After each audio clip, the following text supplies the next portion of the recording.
Helicopters and EMS. In the early days of EMS, patient care was not our top priority, but rather getting our patients to the hospital as quick as we could. So we would load Esther and Ethel into our ambulance and drive at the speed of sound to get them to the hospital alive.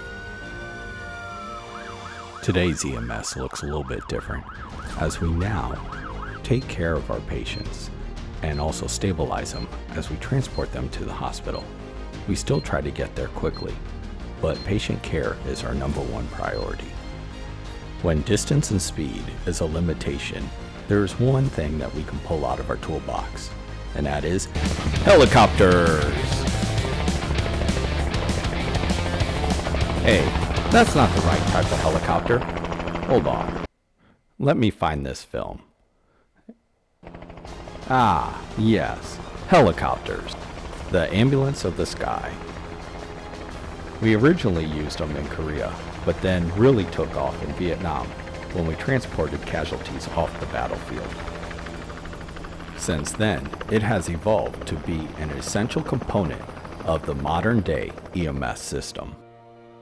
When are helicopters used, you may ask? Helicopters are used in a variety of ways. One way that they are used are from taking patients from one hospital to another. This is called inter-facility transports. Hospitals will use this method when transferring a critical patient to a higher level hospital, or when there is a great distance between the two facilities. Helicopters are also used during extended extrications, or from scenes where there is a critical patient. Your local dispatch will need to be contacted in order to activate a helicopter to your scene. How to set up a landing zone, and what things should you consider when finding the perfect spot. First, you will find a place that has level ground. Your area needs to be at least 100 by 100. Once you have found that, you want to mark all four corners with a cone. Mark the wind direction with a flag or a cone so the pilot can plan his landing approach. Also note any obstacles that could complicate the landing to the pilot. Here is an example of hidden obstacles. Can you spot the power lines coming off of this tower? If obstacles like these power lines are not relayed to the pilot, a major catastrophe can occur.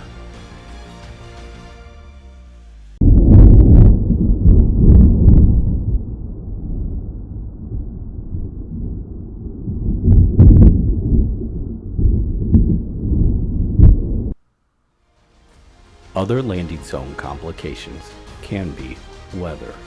Inclement weather can prevent helicopters from flying and landing at the scene.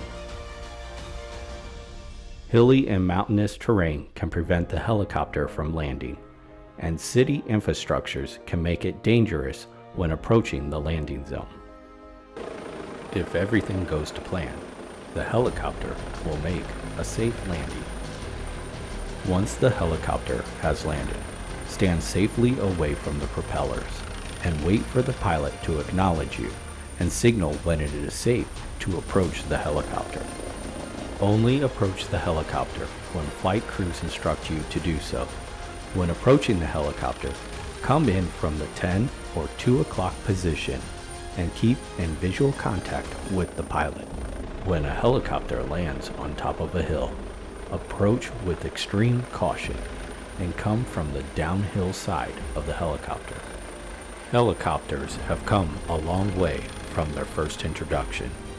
We brought soldiers home from foreign battlefields to now transporting from critical scenes.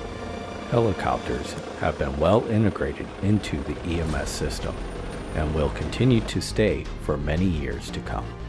This video was made possible by the Square Body Garage. Thank you for watching.